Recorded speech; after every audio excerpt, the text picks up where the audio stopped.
The 5 smooth stones lay cold in his palm as the giant's shadow stretched across the battlefield.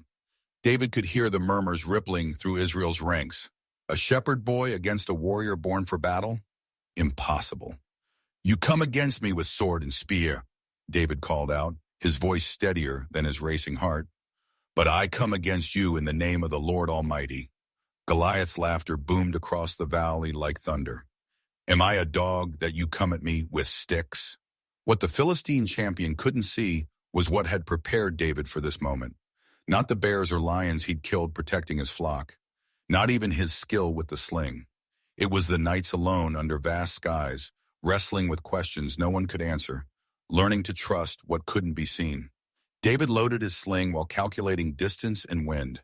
Physics and faith intertwined as he began to spin the leather strap above his head.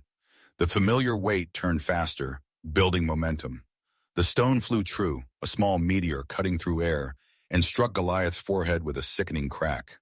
The giant's massive frame toppled forward like a felled cedar, face pressing into dust. That was just the beginning. Years later, David ruled as king but faced a different giant, his own son, Absalom, leading a rebellion. Advisors urged immediate attack. "No," David said, "we fight, but we fight wisely." He devised a strategy that would minimize bloodshed among his people, even as his heart broke over his son's betrayal. When news came of Absalom's death, David wept openly, a king showing vulnerability before his warriors. My son," he cried, courage found in expressing grief rather than hiding it. In his final days, white-haired and weathered, David gathered materials for a temple he would never see completed. When questioned why he labored for something he wouldn't witness, he smiled.